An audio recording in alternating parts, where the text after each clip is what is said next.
የዜና መጽሔት አምስት ርዕሰ ጉዳዮች በትንታኔ ወደሚደመጡበት የዜና መጽሔት ጥንቅራችን ደርሰናል። ቀዳሚው ከአዲስ አበባ የደረሰን ዘገባ ነው። በኢትዮጵያና በአፍሪካ ህብረት የሚገኙ የአውሮፓ ህብረት ልዑካንና የሀገራት ኤምባሲዎች በትግራይ ክልል እንደገና የጦርነት ግጭት ከተከሰተ ለአካባቢው ህዝቦች አስከፊ ውጤት እንደሚያስከትል አሳሰቡም። ህብረቱና ሀገራቱ በሰሜን ኢትዮጵያ ያለውን ሁኔታ በከፍተኛ ስጋት እየተከታተሉ መሆኑን በገለጹበት የትናንት መግለጫቸው ሁሉም የፕሪቶሪያ ስምምነት ፈራሚዎች ለሰላም ገንቢ በሆነ መንገድና በቅን ልቦና እንዲሳተፉ እናበረታታለን ብለዋል። በጉዳዩ ላይ ለዶይቼ ቬለ አስተያየት የሰጡ አንድ የዘርፉ ባለሙያ እነዚሁ አካላት ትልቁ ሚና ውጥረትን ማርገብ ነው ብለዋል። መሰል የሰላም ጥሪዎች የታሰበውን ሰላም በማምጣት ረገድ ምን ያህል ጉልበት አላቸው በሚል የተጠየቁት ባለሙያው ጉዳዩ በሚመለከታቸው ተዋናዮቹ የፖለቲካ ቁርጠኝነትና ፍላጎት የሚወሰን ነው የሚል ምላሽ ሰጥተዋል። ሰለሞን ሙጬ አጠናቅሮታል። ኢትዮጵያ ውስጥ የሚገኙ የካናዳ የኖርዌይና የዩናይትድ ኪንግደም እንዲሁም የአውሮፓ ህብረትና የሀገራት ኤምባሲዎች ብሎም በአፍሪካ ህብረት የተወከሉ የእነዚህ ሀገራት ልዑካን ትናንት የሰሜን ኢትዮጵያን የተመለከተ የሰላም ጥሪ አድርገዋል። ልዑካኑ ቀድሞውኑ በድርቅና በከፍተኛ የሰብአዊ እርዳታ ፍላጎት በእጅጉ ተጎድቶ በሚገኘው ባሉት ትግራይ ክልል እንደገና ጦርነት ቢከሰት በሰሜን ኢትዮጵያ ለሚኖሩ ህዝቦች አስከፊ ውጤት ያስከትላል ብለዋል።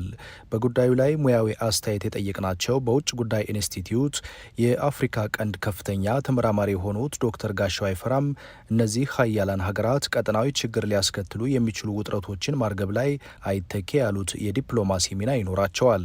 ሁለቱን አካላት የማቀራረብ ወደ ጠረጴዛ የሚመለሱበት እንደዚሁም ደግሞ የፕሪቶሪያ የሰላም ስምምነትን የአተገባበር ሂደቶች ላይ የተፈጠሩ ልዩነቶች አድሬስ በማድረግ ሂደት ላይ ንግግሮችን የማመቻቸት ሚናቸው የላቀ ነው። ሁሉም የስምምነቱ ፈራሚ ወገኖች የፕሪቶሪያውን ዘላቂ ግጭት የማቆም ስምምነት ለመተግበር በገንቢ መንገድና በቅን ልቦና እንዲሳተፉ እናበረታታለን ያሉት እነዚህ የሀያላን ሀገራት ኤምባሲዎች ውጥረት ያልተለየውን የሰሜን ኢትዮጵያን ሁኔታ በከፍተኛ ስጋት እየተከታተሉት መሆኑንም አስታውቀዋል።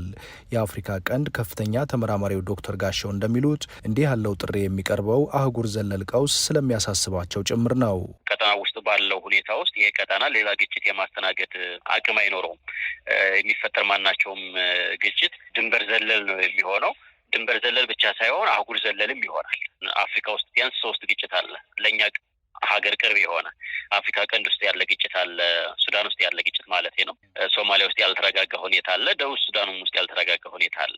ሁለተኛው ግጭት የሳህል ቀጠና ውስጥ ያለው ግጭት ነው።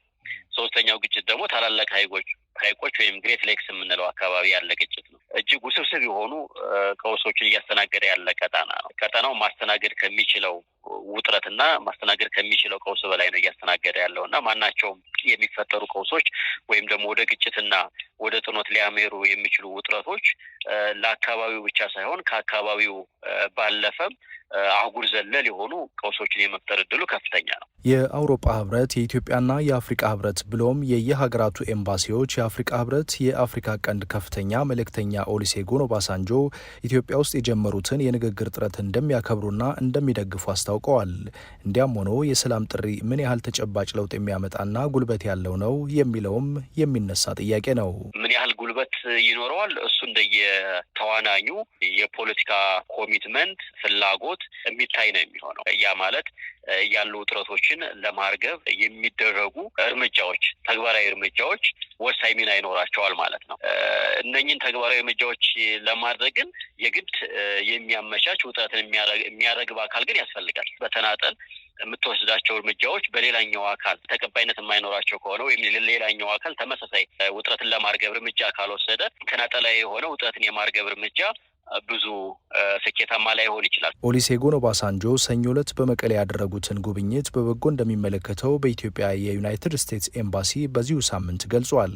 በውጭ ጉዳይ ኢንስቲትዩት የአፍሪካ ቀንድ ከፍተኛ ተመራማሪ የሆኑት ዶክተር ጋሻው አይፈራም ውጥረትን የማርገብ ተናጠላዊ እርምጃ ለውጤት የሚያበቃ እንዳልሆነ ጠቅሰው ቁርጠኝነት የግድ አስፈላጊ የሚሆነው ለዚህ ነው የሚል ምላሽ ሰጥተዋል። አውሮፓ ህብረት፣ አፍሪካ ህብረት ወይም ሌሎቹም ባላመቻቹበት ሁኔታ ግን ሊኖር የሚችለው ውጥረትን የማርገብ ተናጠላዊ እርምጃ ነው። ውጥረት የማርገብ ተናጠላዊ እርምጃ ደግሞ በሌላኛው ጎራ ባለው አካል ውጥረትን ለማርገብ እርምጃ የማይወስድ ከሆነ ወይም ውጥረትን ለማርገብ አንደኛው አካል የሚወስደውን እርምጃ እንደ ድክመት የሚወስደው ከሆነ ውጥረቱ ሊረግብ አይችልም፣ ወደ ጦርነት ነው የሚያመራው። በዚህ ጉዳይ ላይ ከኢትዮጵያ ፌዴራል መንግስት እስካሁን በይፋ የተባለ ነገር የለም።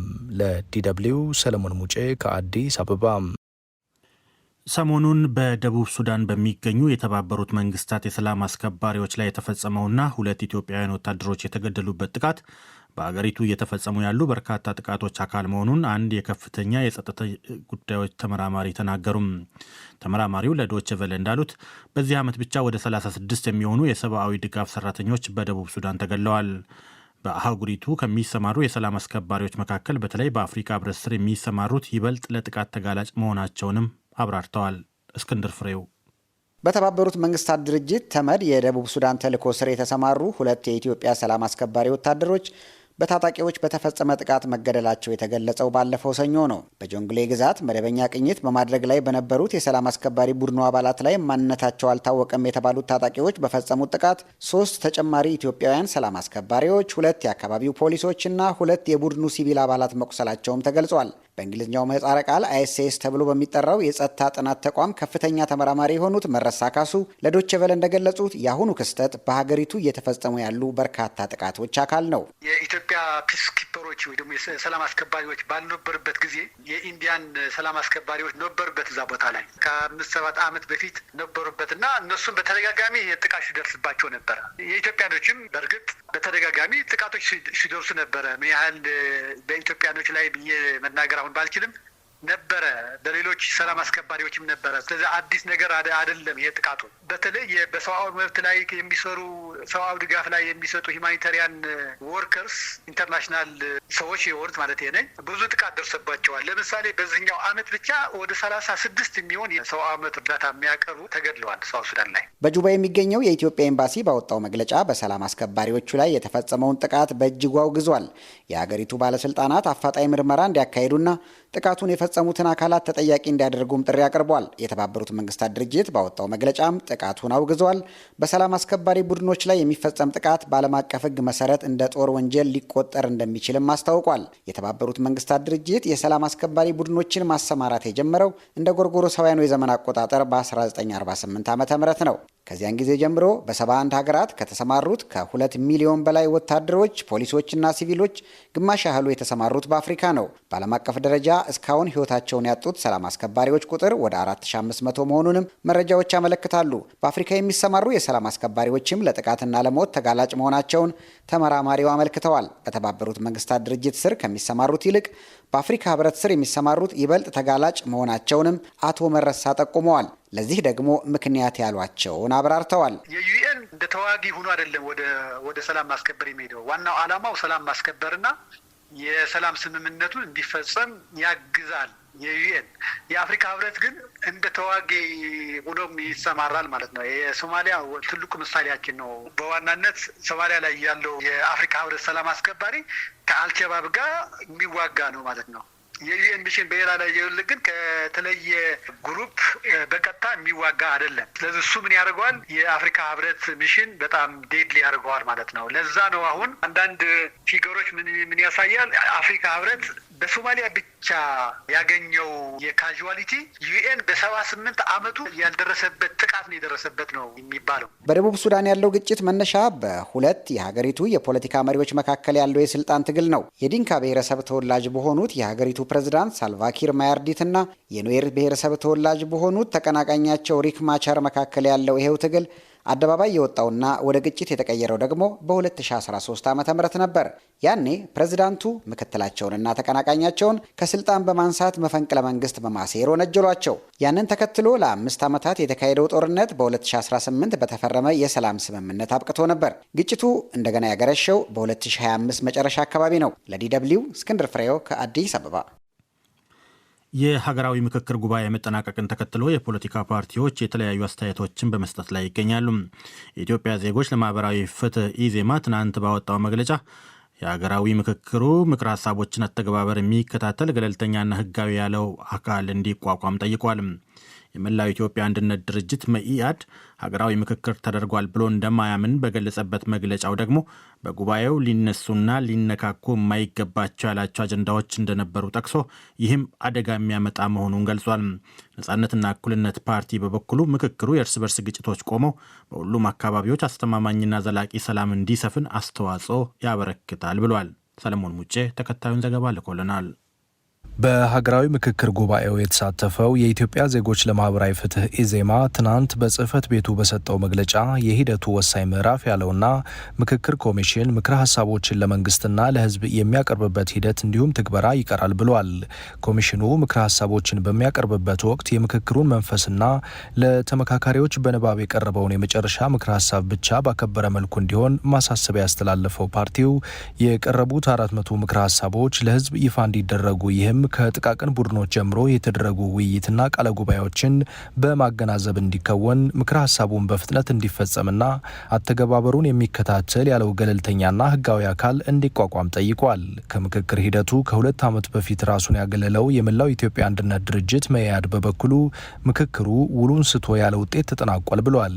ፓርቲው ሀገራዊ ምክክር ተደርጓል ብሎ እንደማያምን በገለጸበት መግለጫው ይህንን ተከትሎ ለሚሰጥ ምንም አይነት ውሳኔ እውቅና የማይሰጠውና ተቀባይነት የሌለው መሆኑ እንዲታወቅለት ህዝብም ዘለቄታዊ ሀገራዊ ለውጥ የሚያመጣ ላለው ትግል እንዲደራጅ ጠይቋል።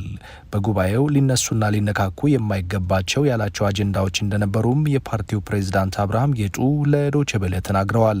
የማይነኩ የሀገር ምሰሶ የሚባሉ ነገሮች በውይይት ወይም በምክክር ሊነኩ የማይገባቸው ነገሮች መነካት እንደሌለባቸው ሀገሪቱ አሁን ካለችበት ውጥንቅጡ የወጣና ድብልቅልቁ የወጣ የፖለቲካ ሲቹዌሽን የበለጠ እንዳትሆን ጥንቃቄ ያስፈልገዋል። ለምሳሌ የማይነኩ ነገሮች ስንል የዘመን መለወጫ አይነቶች፣ አገሪቱ ሰንደቅ ዓላማ፣ የአገሪቱ ትልልቅ በዓላቶች፣ የህዝብ ነጻነት፣ ትልልቅ ከተሞች ላይ የሚነሱ የኔ ነው የሚባባሉ ነገሮች፣ እነዚህ ነገሮች እንግዲህ አሁን ባለው ተጨባጭ የብሔር ፖለቲካ ውስጥ የበለጠ አግራቤት አድርጎ ሀገሪቱን አሁን ካለንበት የመከራ ዶፍ የበለጠ ክላውድ ፕራስት የሚያመጣ በጣም ከባድ የሆነ ነገር መሆኑን ህዝቡን እንዲያውቅ። ነጻነትና እኩልነት ፓርቲ ጉባኤው ኢትዮጵያ ካሉባት ችግሮች መላቀቅ ትችል ዘንድ በቀጣይ ለሚወጡ ህጎችና ፖሊሲዎች መነሻ ሆነው ሊያገለግሉ የሚችሉ ያላቸው ምክረ ሀሳቦች መመንጨታቸውን ጠቅሷል።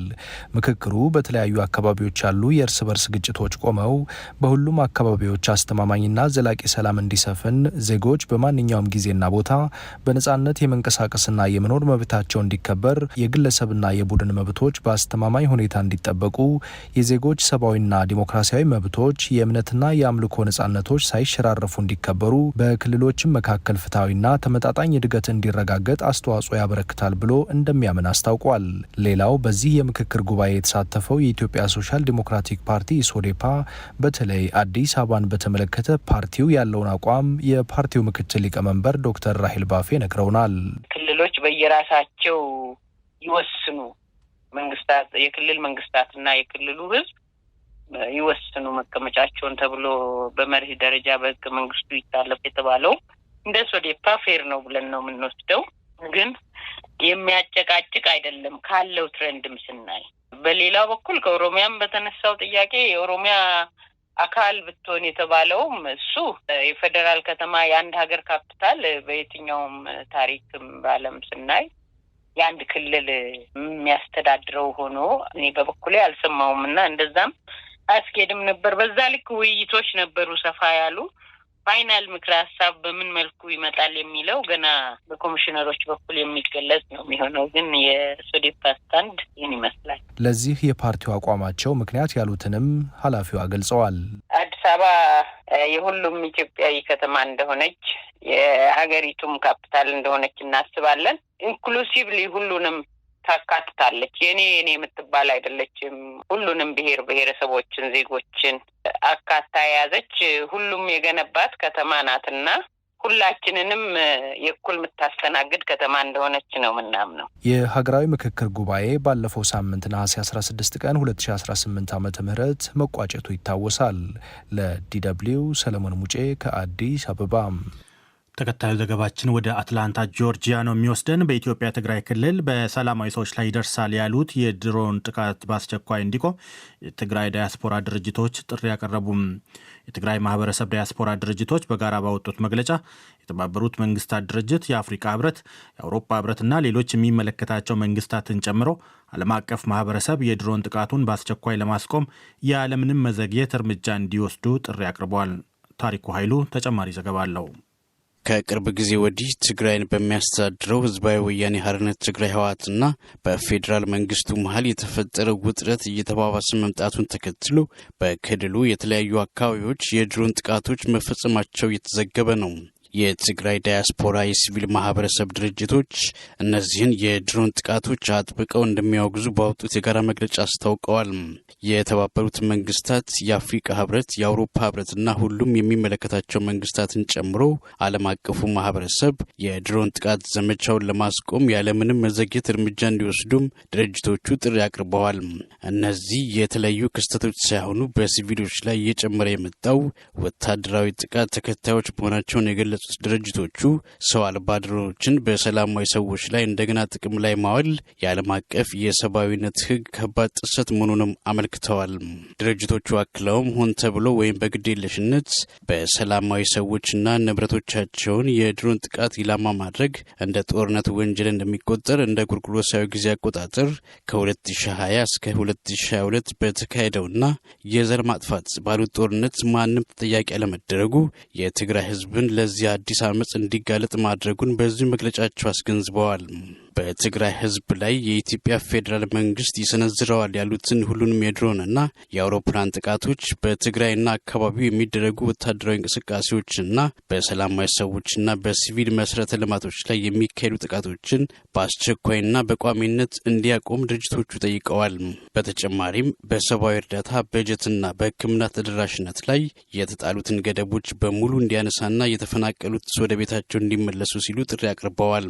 የአፍሪካ ህብረት፣ የተባበሩት መንግስታት፣ የአውሮፓ ህብረት፣ ኢጋድ ውጥረቱ እንዳሳሰባቸው በመግለጫዎቻቸው ከመግለጽ ባለፈ ፍጥጫውን ለማርገብ በሚያስገድዱ ተጨባጭ እርምጃዎች ላይ እንዲንቀሳቀሱ ጠይቀዋል።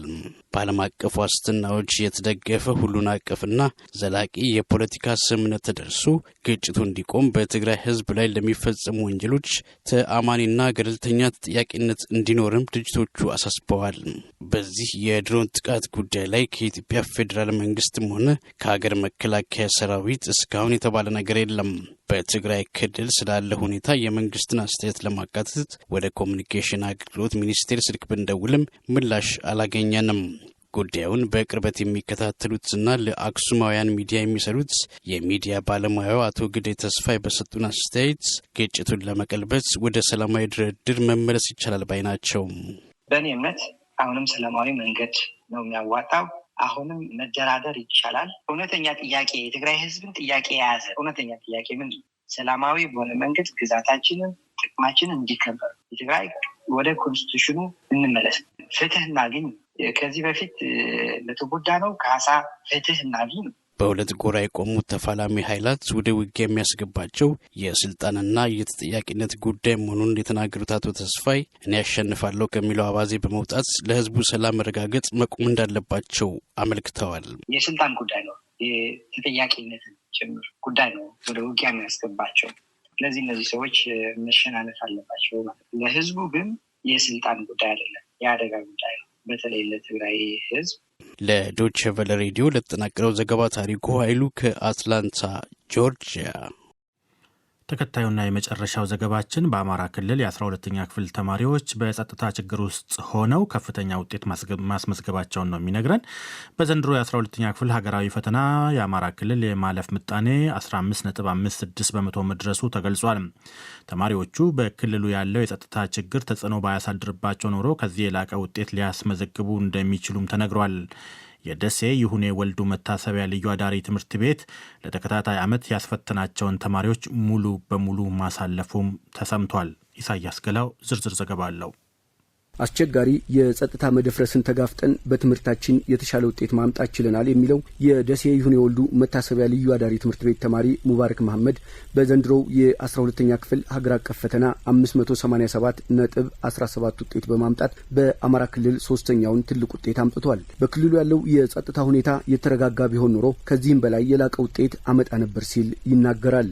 ከባድ ነገር ነው። አሁን የክልላችን ሁኔታ አሁን እኛ ራሱ 4 ዓመት ስንጓዝ ከጎንደር ካለሁበት ቦታ ወደ ደሴ ለመጓዝ ወደ 517 ኪሎ ሜትር ከፍተኛ ችግር ነው መንገድ ላይ የሚያጋጥመን የነበረው። የጸጥታው ችግር ቢመቻች ተማሪዎች ሙሉ ፎከሳቸውን ትምህርት ላይ አድርገው ቢሰሩ ከዚህ በላይም ውጤት ይመጣል ብዬ አስባለሁ። አሁን ለምሳሌ ቤተሰቤ አካባቢ ላይ የሆነ ችግር ሰላም አይኖርም ብዬ አስቤ የተፈተንኩ ጥሩ ውጤት ላመጣ አልችልም። እንኳን እዛው ቦታ ላይ ሆኜ የጥይት ድምጾችን እየሰማው ተፈትኜ ማለት ነው። በሱ ዕድሜ ያሉ ተማሪዎች በክልሉ ካለው ግጭት የተነሳ የመማር እድል እንዳላገኙ የሚናገረው አማኑኤል እምቢያለም ከአዊ ዞን ፋክታ ለኩማ ወረዳ ነው። የደሴ ይሁኔ ወልዱ መታሰቢያ ዳሪ ትምህርት ቤትን ተቀላቅሎ 586.91 የሆነ የዩኒቨርሲቲ መግቢያ ውጤት ያመጣው። እርሱ ባደገበት አካባቢ ግን ለ2 ዓመታት የእርሱ ኩያቶች አለመማራቸውን ይገልጻል። ከእኔም የተሻሉ ልጆች መግባት የሚችሉ ልጆች አክሰሱን ባለማግኘታቸው እዚህ ኖርማል ሃይስኩል ገብተዋልና ባለው ሁኔታ አንጻር ማለት ነው ለ2 ዓመት ቁሟል። እንዲሁም አሁን እዚህ ፕራይመሪ ስኩላችን ከገጠር አካባቢ ነውና ያለሁት እዛ አካባቢ ያለው እስካሁን 3ኛ ዓመቱ ምናምን የተከፈተ አይመስለኝም። በርካታ ተማሪዎች አጣውታል እድል። ሌላው ለፈተና ያስቀመጣቸውን 76 ተማሪዎች ሙሉ በሙሉ ያሳለፈው የደሴ መምህር አካል ወልድ ልዩ ትምህርት ቤት ተማሪ ወላጅ የሆኑት ጠበቃና የሕግ አማካሪው አቶ መንግስቱ ዘገዬ የእርሳቸው ልጅ ያገኘውን የመማር እድል በየትኛውም ጎራ የተሰለፈ አካል ለሌሎች መንፈግ የለበትም ይላሉ። በአማራ ክልል ዘንድሮ የ12ኛ ክፍል ተማሪዎች ውጤት በችግርና በተግዳሮት ውስጥም ሆነው ተማሪዎቻችን እንግዲህ ያሳዩት ውጤት መልካም የሚባል ቢሆንም እንደሚታወቀው ክልላችን ጠንከር ያለ የትምህርት ባህል ያለበት ከመሆኑ አንጻር አሁን በቂ ነው ተብሎ አይታሰብም። እንግዲህ ያለውም ጦርነቱም አለመረጋጋቱም ተያይዞ ትምህርት ቤቶችም ተዘግተዋል። በዚያ ሁሉ ተግዳሮት መካከል ግን በወላጆች በመምህራንና በማህበረሰቡ የጋራ ጥረት ጥሩ ሊባል የሚችሉ ውጤቶች ቢገኙም አሁንም ደግሜ የምነግርህ ነገር አጥጋቢ አይደለም። የተዘጉት ትምህርት ቤቶች ሊከፈቱ ይገባል። በግራ ቀኝ የተሰለፉ ማናቸውም አካል የትምህርትን ጉዳይ ድርድር ውስጥ ማስገባት የለበትም ብዬ አምናለሁኝ። በአማራ ክልል ካሉ ወረዳዎች የተሻሉ ተማሪዎችን ተቀብሎ የሚያስተምረው የደሴ ይሁኔ ወልዱ ልዩ መታሰቢያ ዳሪ ትምህርት ቤት ርዕሰ መምህር የሆኑት አቶ ሳሊም አህመድ ካስፈተኗቸው ተማሪዎች 96 በመቶዎቹ 500ና ከዚያ በላይ ውጤት ያመጡ መሆናቸውን ተናግረዋል። በአማራ ክልል ከሚገኙ ወረዳዎች የተሰበሰቡና ልዩ አቅም ብቃትና ችሎታ ያላቸው ተማሪዎች ናቸው ወደኛ ትምህርት ቤት ተመልምለው ክልሉ ትምህርት ቢሮ በሚያወጣው መስፈርት መሰረት የሚገቡት። ተከታታይ ዓመት በተመሳሳይ የሚደረጉ ብዙ ጥረቶች አሉ። ኦፍኮርስ ግን ዘንድሮ ይህን ውጤት እንዲመዘገብ ከ96% በላይ 500 እና ከዛ በላይ ነው የተመዘገበው ዘንድሮ። ትምህርት ቤቱ በየዓመቱ በሀገር አቀፍ ደረጃ ከፍተኛውን ውጤት ማግኘት ዓላማ አድርጎ እየሰራ ነው የሚሉት አቶ ሳሊም ለተማሪዎች ውጤታማነት ከተለያዩ አካላት ጋር በጋራ እንደሚሰሩም ይናገራሉ። እንግዲህ እኛ የማሳለፍና ያለማሳለፍ አይደለም ጥያቄያችን። እኛ ከፍተኛውን ስኮር ማምጣት ነው በሀገር ደረጃ አንድ። ሁለተኛ በዩኒቨርሲቲዎች ደረጃ ከፍተኛውን ተማሪ በነጥብ ጭምር እንዲገባ የማድረግ ስራ ስለሆነ የምንሰራው በዚህ ርብርብ ውስጥ በጣም በርካታ የሆኑ ኃይሎች ድጋፍ ያደርጉልናል። የ12ኛ ክፍል ሀገር አቀፍ ፈተና የወሰዱ 70544 ተማሪዎች የማለፊያ ነጥብ ሲያመጡ የአማራ ክልል የማለፍ ምጣኔም 15.56 በመቶ ነው። ለዶይቼ ቬለ ዘገባ ኢሳያስ ገላው። እንግዲህ አድማጮቻችን በዚሁ የዕለቱን መጽሔተ ዜናችንን እናጠቃልላለን።